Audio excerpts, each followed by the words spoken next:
Oke, baik. Terima kasih atas waktu dan kesempatan yang diberikan kepada kami. Kami dari kelompok 2 akan mempresentasikan hasil diskusi kami mengenai analisis secara mendalam sikap, perilaku, dan perbuatan yang termasuk dalam karakter buruk. Nah, kami terdapat 6 orang anggota kelompok, yaitu saya sendiri, Herlinda Sonyamuruk, Evi Wadu, Federica Moikari, Elizabeth Sikolo, Sophie, dan WK. Nah, pertama-tama saya akan menjelaskan terlebih dahulu apa itu karakter. Nah, di sini karakter berkaitan dengan sikap dan nilai. Nah, pada dasarnya karakter seseorang itu dibentuk dari pengalaman hidupnya sehari-hari dan diperoleh melalui interaksinya dengan orang lain. Jadi, karakter seseorang sangat dipengaruhi oleh lingkungan sekitarnya. Nah, karakter selalu dikaitkan dengan pendidikan karakter yang digunakan untuk menyatakan bahwa sikap atau perilaku atau seseorang ini baik. Nah, seseorang dikatakan baik apabila sikap, perilaku, dan perbuatannya itu sesuai dengan keinginan masyarakat.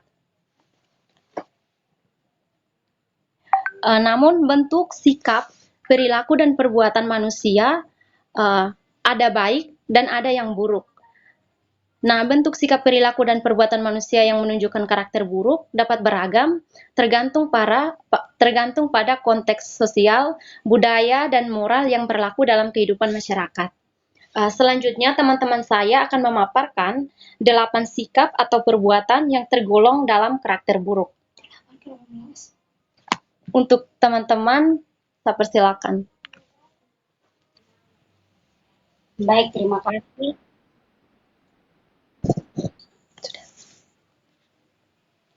Saya akan menjelaskan contoh karakter buruk. Yang pertama yaitu tidak jujur.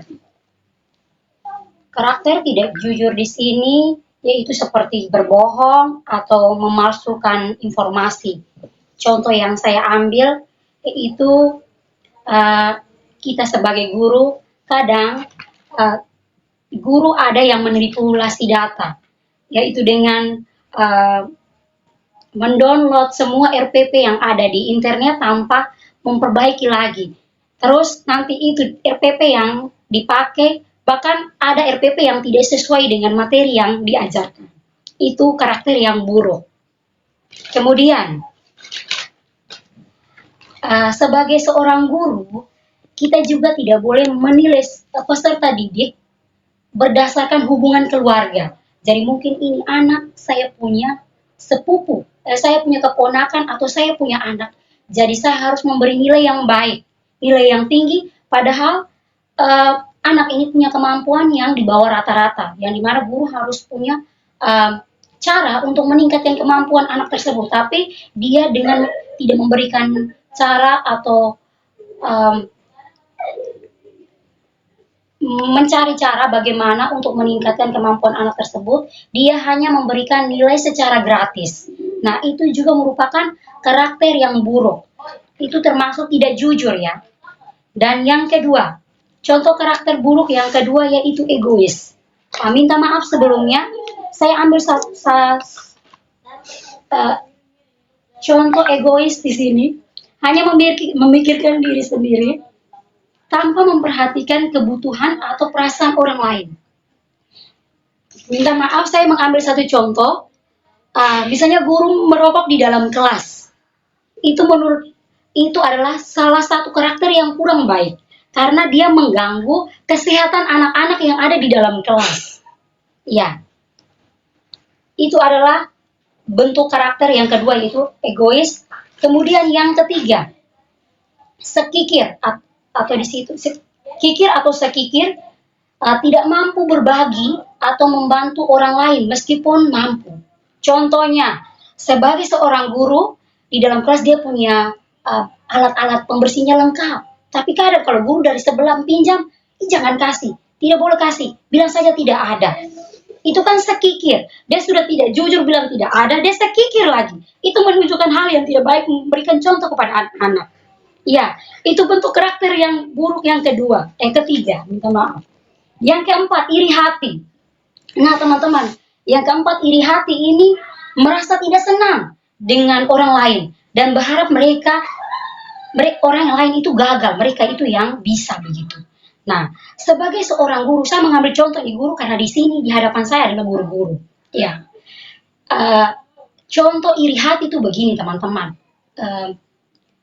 Ada kelas lain yang mereka punya kreativitas itu lebih bagus dari kelasnya kita. Seharusnya kita termotivasi untuk membuat karya yang lebih bagus. Tetapi kita iri hati, kita mungkin membicarakan di depan anak-anak bahwa mereka punya karya itu tidak bagus, tidak bagus, mereka ini tunjuk-tunjuk begitu, begini.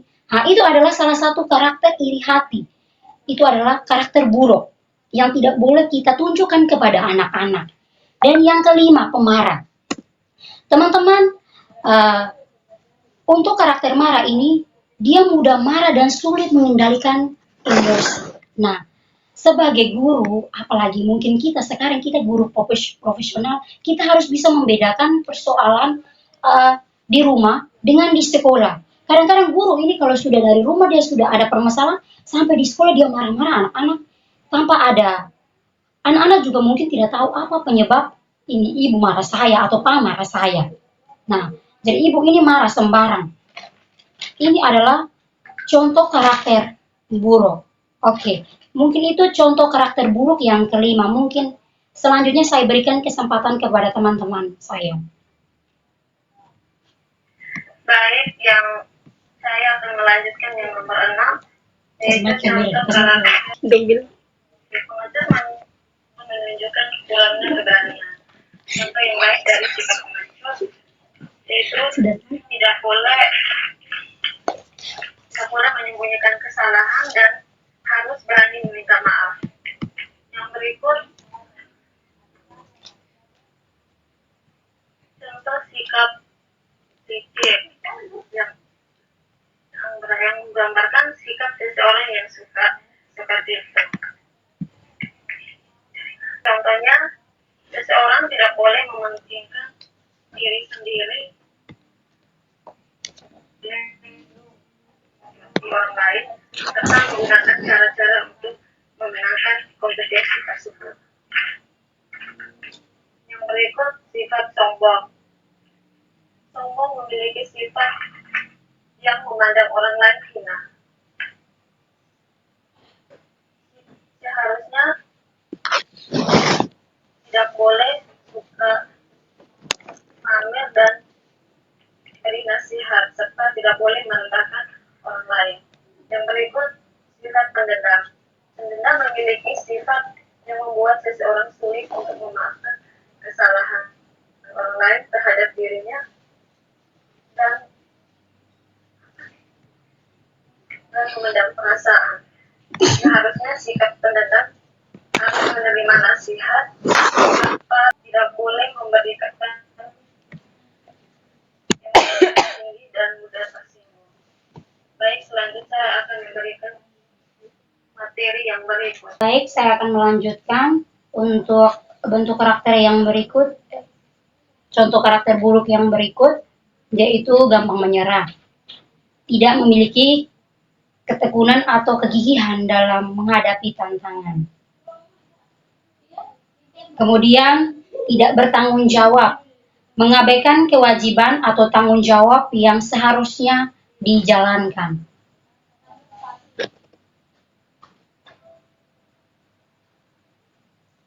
Kemudian, menghasut.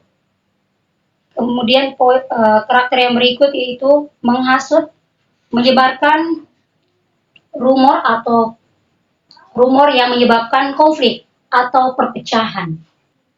Contoh karakter buruk yang berikut, tidak toleran, tidak menghargai perbedaan pendapat, keyakinan, dan budaya orang lain. Kemudian merendahkan orang lain, sering menghina atau meremehkan orang lain. Karakter buruk yang berikut, berbuat curang, menggunakan cara-cara yang tidak fair atau melanggar aturan untuk mendapatkan keuntungan. Yang ke-17, pemborosan. tidak bijaksana dalam menggunakan sumber daya baik waktu, uang, dan energi. Kemudian yang terakhir, hidup dalam keteraturan yang buruk, tidak mampu mengatur hidup dengan baik sehingga sering membuat masalah bagi diri sendiri dan orang lain. Baik, terima kasih untuk materi yang kami sampaikan pada hari ini. Saya kembalikan kepada moderator. Terima kasih untuk kelompok 2 yang sudah memaparkan hasil diskusi kelompok yang sungguh luar biasa. Para teman-teman kelompok lain, saya memberikan kesempatan untuk Nanti kalian udah kasih contoh yang di bawah. pada teman-teman kelompok 2. Waktu dan kesempatan saya beri. Oke, baik, silakan Kak Jenny. Baik, terima kasih atas kesempatan yang diberikan. Saya dari M4, saya ingin bertanya terkait apa yang menjadi landasan pedoman dalam mengatakan karakter seseorang baik atau buruk. Apakah tidak berbahaya atau kejadian atau sikap dijadikan patokan dalam menilai karakter seseorang? Contohnya yang tadi teman-teman jelaskan contoh-contoh karakter buruk. Nah, di situ teman-teman bilang karakter buruk adalah sikap egois. Namun ketika kita lihat kembali ada atau siswa diajarkan untuk egois. Contohnya ketika ulangan sikap egois diperlukan karena siswa ketika ulangan tidak boleh membagi jawabannya kepada orang lain. Karena mungkin teman-temannya tidak belajar, egois diperlukan ini apa harus dimiliki oleh siswa dalam keadaan tertentu. Contoh yang kedua yaitu sifat pengecut yang teman-teman jelaskan. Apakah seseorang dikatakan pengecut ketika ia tidak berani? Nah, bagaimana ketika sedang terjadi kalian atau orang anak tersebut memilih menjadi pengecut atau tidak cukup? Apakah ia bisa dikatakan dia mempunyai karakter buruk? Mohon penjelasan dari teman-teman. Terima kasih. Oke, terima kasih Kak Jenny untuk pertanyaannya buat teman-teman kelompok 2. Mungkin dari teman-teman kelompok lain ada yang memberikan pertanyaan sebelum saya berikan. Oke, silakan Kak Dennis. Oke, baik. Terima kasih atas kesempatan yang diberikan kepada saya. Dari kelompok 1 ingin bertanya kepada kelompok 2. Di sini saya ingin bertanya tentang karakter guru yang tidak jujur. Dengan contoh yang tadi, misalnya guru mengambil atau mengcopy modul ajar tanpa mengubah, nah itu sikap tidak jujur. Di sini yang menjadi pertanyaan saya adalah jika seorang guru dia sudah mengambil modul atau memang dia mempelajari sebuah modul dari internet, otomatis dia ikut. Nah, sekarang tuntutan zaman, segala sesuatu sekarang sudah modern. Kita dituntut belajar melalui internet. Mengapa bisa setelah guru itu mengambil, mungkin ada guru yang dia ubah, ada yang tidak. Terus ada materi yang pas dia pakai, ada yang dia tidak pakai.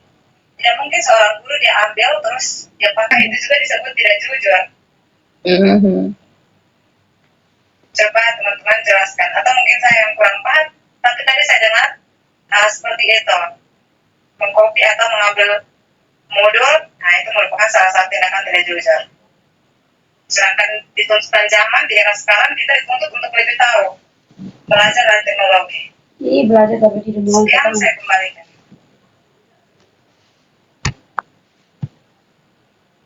Oke, terima kasih Kak Ejo. Pertanyaannya bagaimana seorang guru yang tidak jujur. Oke, kesempatan berikut saya berikan kepada Kak Yayu. Terima kasih atas waktu dan kesempatannya. Di sini saya mewakili kelompok 1. pertanyaannya tentang bentuk-bentuk karakter dan perilaku buruk seorang guru. Yang pertama misalkan di sekolah guru itu mengajarkan kepada siswa atau memberi nasihat untuk supaya misalkan jangan mete atau begadang.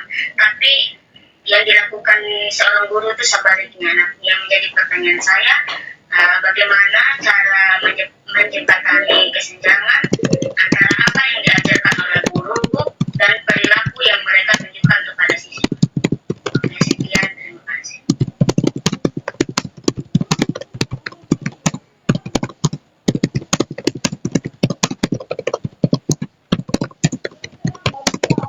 Oke, terima kasih Kak Yayu. Katanya sudah 3 pertanyaan. Mungkin dari teman-teman yang lain masih ada yang bertanya.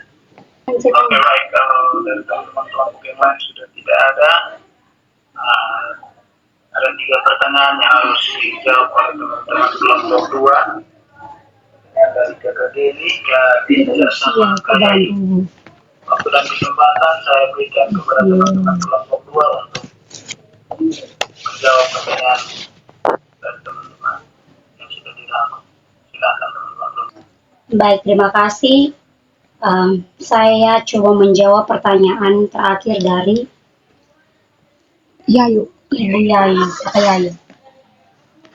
Baik, cara untuk menjaga kesenjangan guru atas apa yang mereka ajarkan kepada peserta didik. Seperti yang tadi Kak Yayu sampaikan bahwa mete, ketika guru mete tetapi guru mengajarkan kepada anak-anak untuk tidak mete.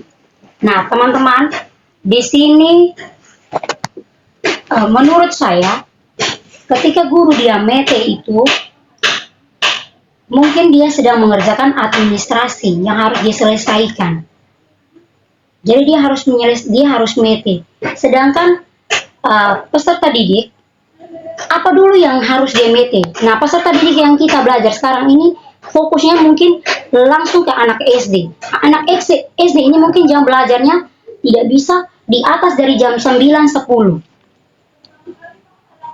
Dan kekebalan tubuh usia anak dan orang dewasa itu otomatis berbeda.